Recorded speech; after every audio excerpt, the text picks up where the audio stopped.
I'm sorry, kiddo, I really am. You have a good soul. And I hate giving good people bad news.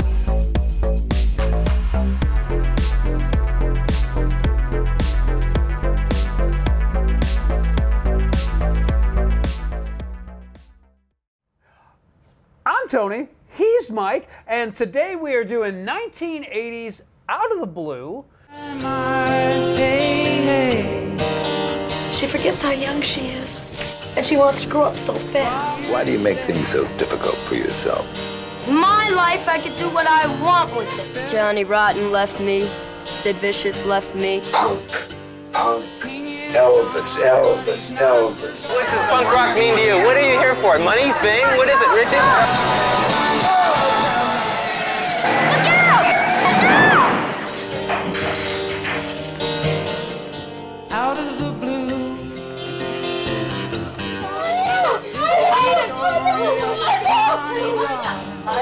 Out of the Blue. Mike, you want to walk us through the cast on this one?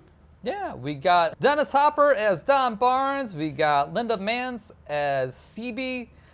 Sharon Farrell as Kathy Barnes. Don Gordon as Charlie. And a cameo with Raymond Burr as Dr. Breen. This movie is a scarring watch.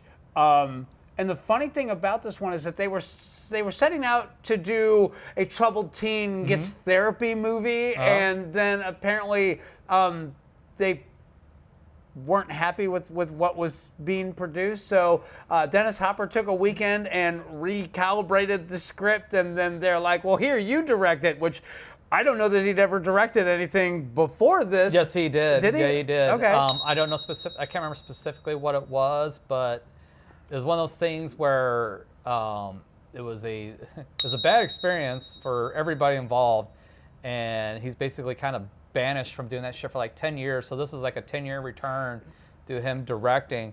Do you want to quickly kind of go through the plot real quick? I was gonna throw the plot to you because without getting too granular, this. Yeah, there's no need to get super granular with this. Yeah. So it starts out with Dennis Hopper and CB in the truck. They're driving somewhere. I guess she's actually going to drive him to school because she's all painted up in clown makeup. Yeah, it's Halloween. Yeah. And so they're cruising along. Well, there's a school bus that's come across the intersection, and Dennis Hopper runs right through that stop sign and plows into the bus. So he goes to prison for 5 years. 5 years later, you have CB basically just kind of run around the house because Kathy's got to go work and stuff like that. So she's never home. So CB just is really just kind of raising herself. She's all about punk rock. Disco sucks. Better than that disco shit. Disco sucks. Hell yeah. Punk is here forever. And Elvis. Yeah, and Elvis loves Elvis. And it's just all her shenanigans that she goes through, and Dennis Hopper's shenanigans when he gets out of prison. So shenanigans ensue. Shenanigans. I don't know if that's the right word for It's not the right word. It's not insanity ensues either. I mean, like, legitimately. Hang on. Punk rock ensues. I'll give you that one.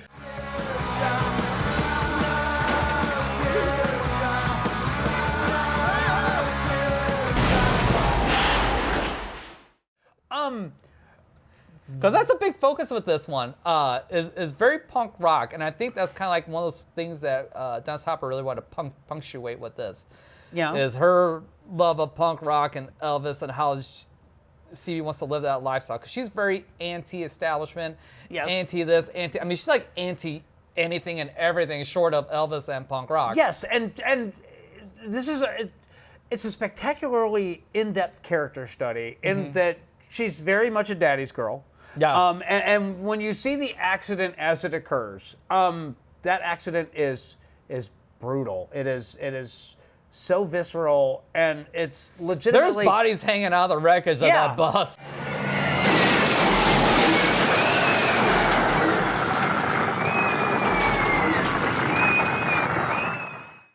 You know, like, people nowadays, a modern audience might watch this and be all like, oh, he was drinking and this and that. He should have gone to jail for life. And I'm thinking, no. This is set in the 70s where drinking with an open container was not like you're going to jail and losing your license. It was hey, buddy, take it easy and you get home safe, all right?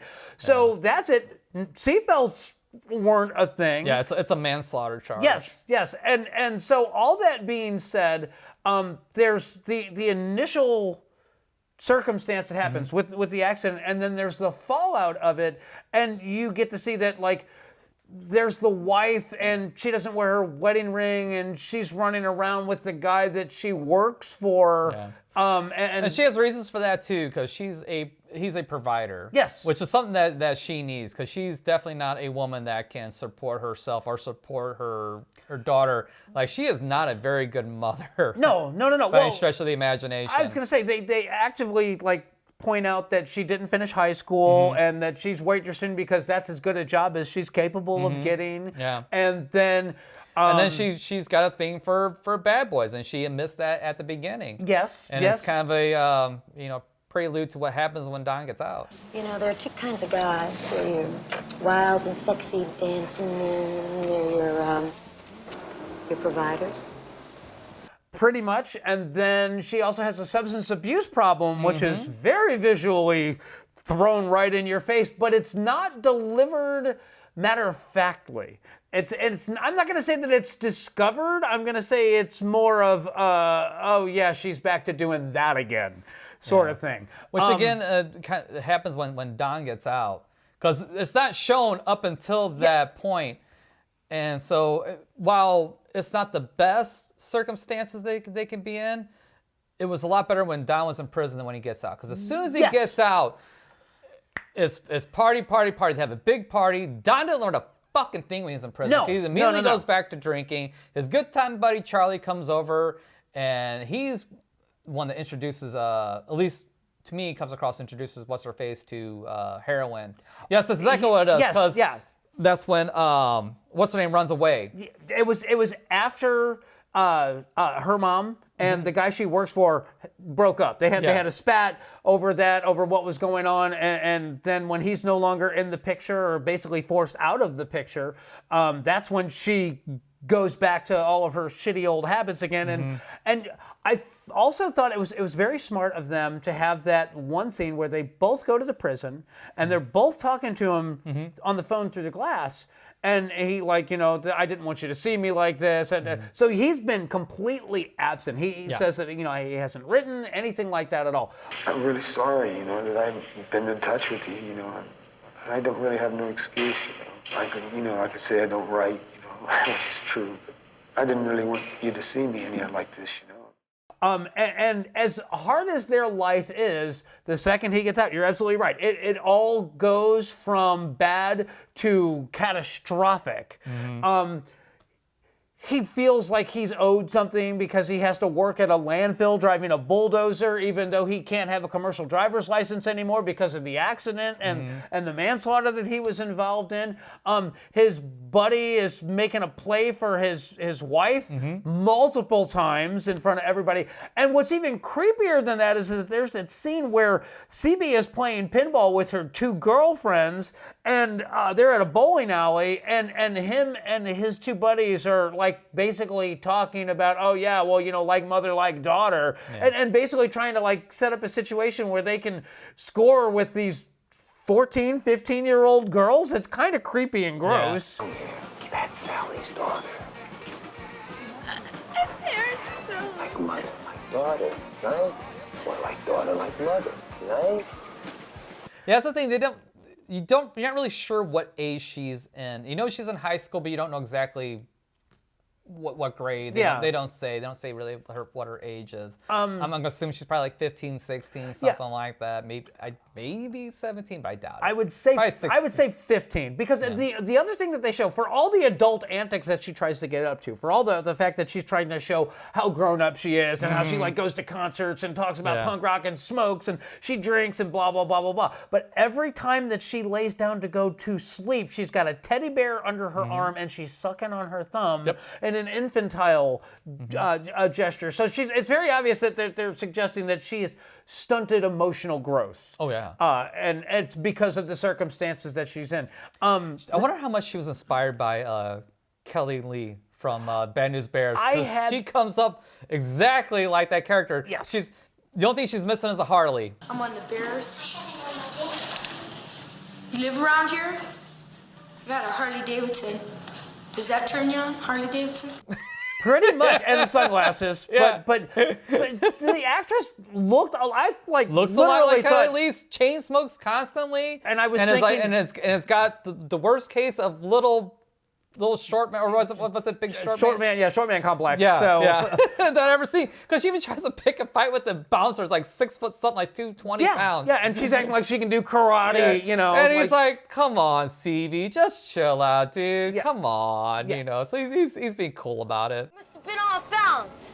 I could have took you any day. What are you laughing at? Hey, Stevie, come on, I love you. Yeah, you love me, my foot. This movie kind of starts to dip its toe into the dark waters, and then it just plunges into it because it literally falls off the deep end. Yeah. You have the party, the welcome back from prison party at the house, and then you have, as the party winds down, the father of one of the kids shows up. And he's like, yeah, you know what? Yeah, send your girl to bed. Let's go talk about this outside. And obvious, nothing good is going to come of this. But Dennis Hopper somehow shows that he's a fool and not terribly bright. I'm a motherfucking asshole, you know that? I did 5 fucking years, in prison. And there were a lot of other kids in there besides your son. Look, I'm an asshole. You see this? You see me? You see that? And the guy's just kind of repulsed by him and wants to get out of there as quickly as possible. But then he shows up at his work and gets him fired from the job that he thinks he's too good for. Yeah. And I did kind of like how he mows down that little shack that his boss is in. It's a fascinating. It's a juvenile thing to do, but it's so appropriate for that character. Yes. Because of course he would do that. Yes. He would not think about, okay, well, what about my next job? He would think about, I'll show you. That's dead on the money on that one. I was gonna say, there's so much material here. Let's just get to the end here, because this is really what it boils down to. She thinks that her daughter might be a lesbian, and they think that they need to introduce her to sex so that they can straighten her out. So that was something that was plainly put out there, and they were actually going to have their buddy go up and do it, and he's having conversation with and the mom's like, is this okay? Are we doing something? Are we doing the right thing here? I wanted to be a dyke. She doesn't want to be a what? I don't want her to be a dyke. God. Dyke? No, wait. Now, let's not wait too long. Now, wait, are we doing the right thing?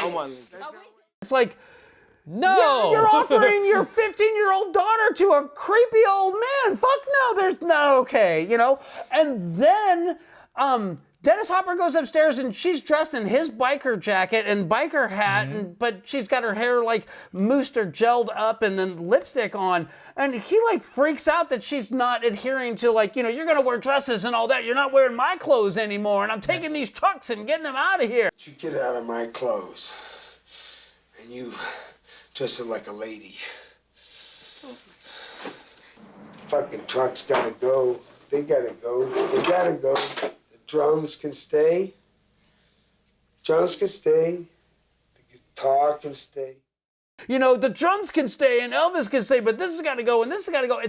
It's very bizarre to watch this convicted, this convict basically ration out morality, what he thinks is the right thing to his daughter. And then there is the even bigger reveal that he sexually assaulted his daughter. And then we have her appreciation for punk and the fact that Sid Vicious. Well, hang on. You skip over the fact that he. So we're going to paint the scene. I'm not going to show this in the fucking edit. There's no way in hell. But she's like, "Hey, do you remember this?" And basically seduces her dad. Yeah. Get a good look. Get a good look at this. Yeah. Do you remember this? Do you remember this? What are you looking at? Come here. You remember, don't you?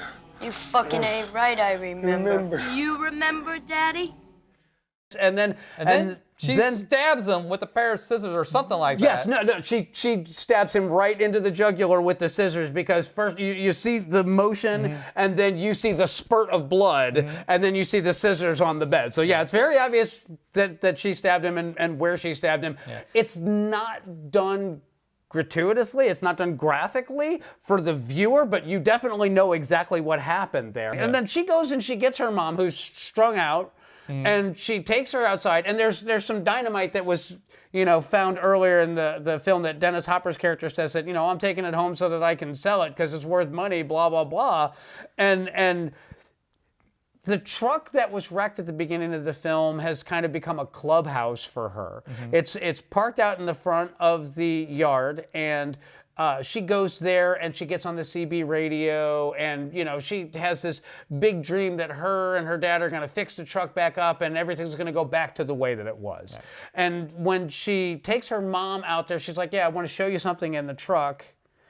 And then she lights the fuse on the dynamite and she's, makes mention of the fact that, Sid Vicious had it right. He took everybody that he loved with him when he went.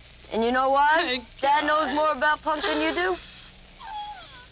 Because Sid Vicious, when he left, he took his loved ones with him. And then the truck explodes. That's right.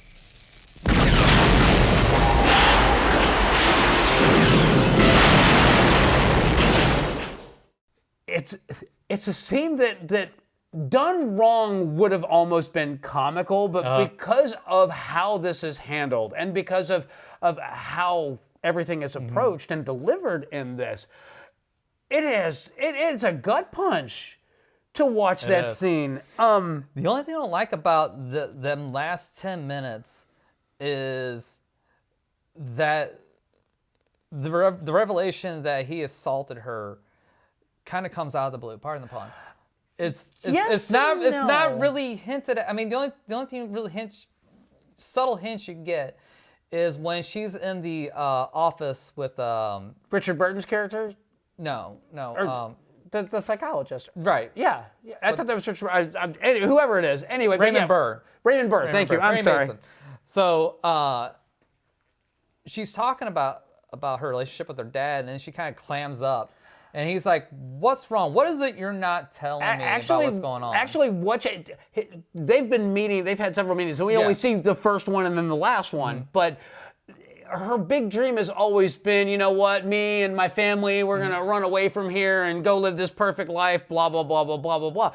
When she's there for that second meeting with him, she actually says, me and my mom will go to the city and move away. And exactly, that's the only... He says, not your dad? Yeah. And she kind of like...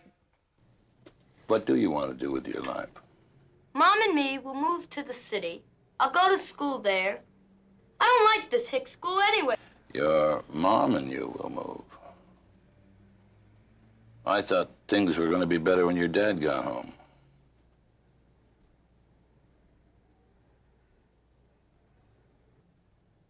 There's something you're not telling me. What is it, Cindy? It's indicated right there that something happened between her and her father, and the fact that mom's strung out on heroin and dad's been, hammering the booze like 24/7. Right, but the problem is it's introduced so late in the movie. That scene comes so late in the film that it almost feels tacked on. I know it wasn't tacked on, but there's some connective tissue that's missing there, or that should have been in there to really flesh that out a little bit more, to give some other type of hint that shit was going on. The other thing that you could possibly get from that, or any foreshadowing, would be her sucking the thumb.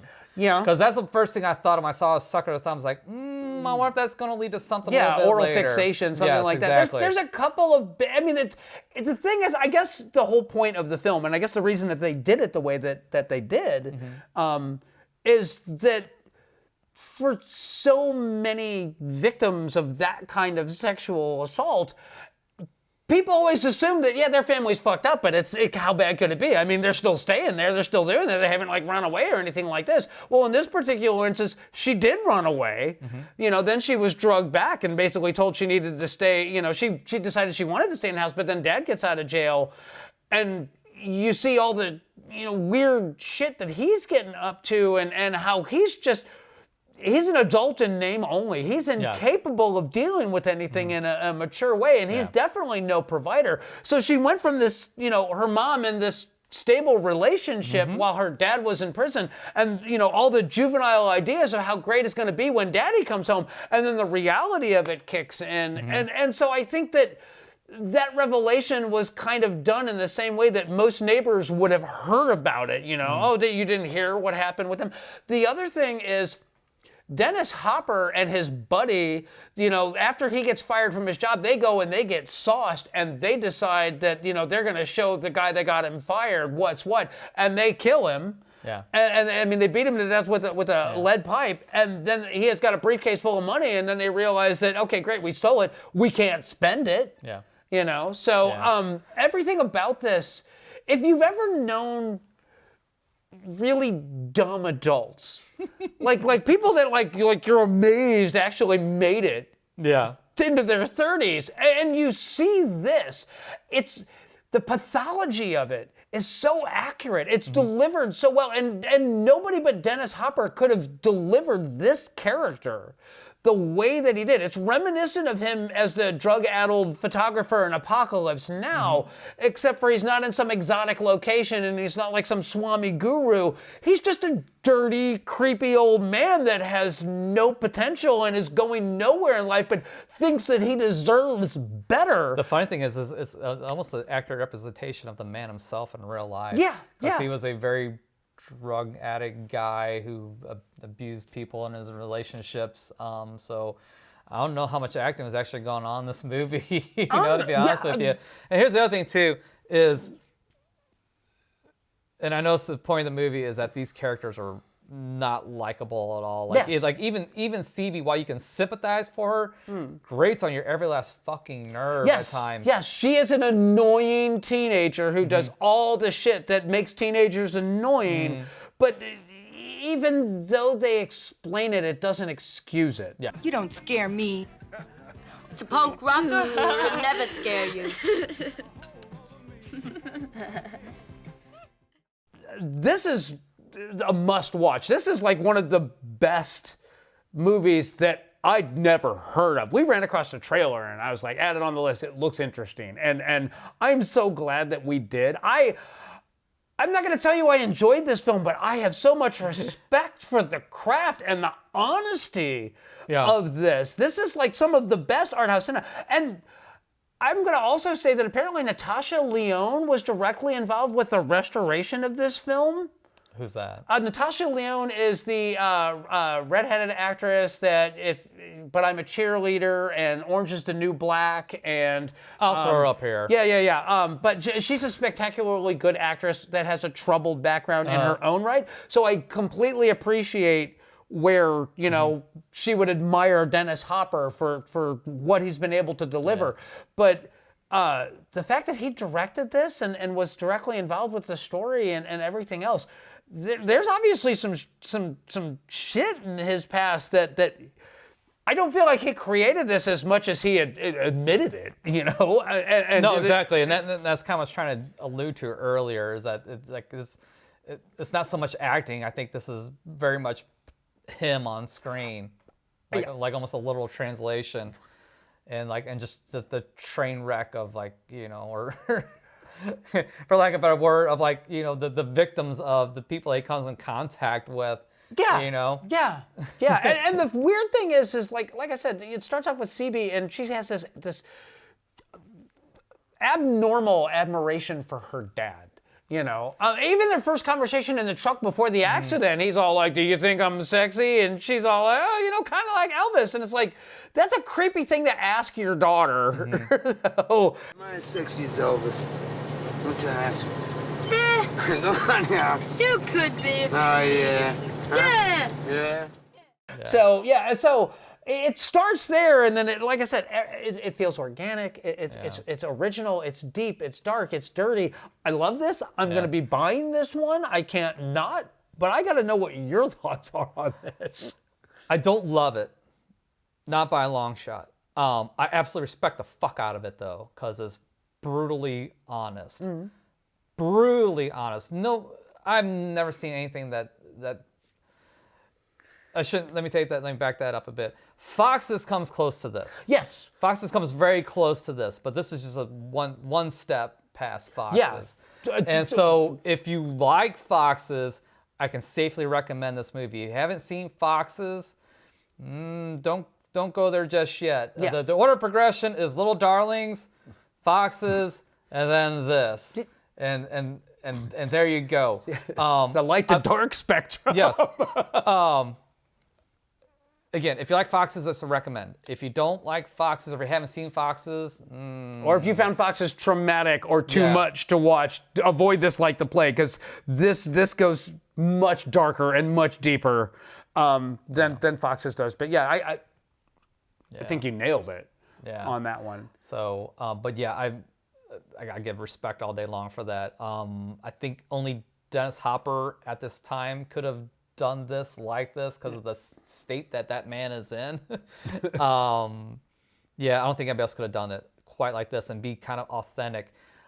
Which also kind of like, I wonder how much this was actually written, like how much was actually on paper and wasn't just kind of like ad-libbed or something like that. Like he just like, here's kind of what I'm going for, just kind of roll with it. Because I think if this was on paper, it wouldn't come off as organic or as genuine. That sums it up perfectly. It feels very lived in. These feel very. This feels more documentary than drama. Yes. So, yes. That's a great way to state that. Yeah, Yes. I agree with you 100% there. I got nothing but mad. The craft on this. I'm trying to figure out how the hell this movie is so obscure, considering how good it is. The subject matter. Yeah, that's really it in a nutshell. Because there's nothing saccharine about this. There's nothing redeeming about this. And the ending, again, that gut punch ending. Yeah, this is the most bitter pill you will ever swallow. It is such a raw, honest thing with how self-destructive it all becomes. So yeah, I got nothing else. It's an absolute recommend. If you can deal with the subject matter, it is a recommend all day long. It is a buy all day long. So I can't wait to get my hands on it. But I will tell you that I was watching this. Karen was watching it with me. There was a point where she had to leave the room, and I'm like, I get it. So yeah, no, I understand. But this is not a film for everybody, and even people that have been exposed to some really raw shit. This might get under your skin a little much, so. Yep. That's it. That's all we got. Yep. We will catch you next time.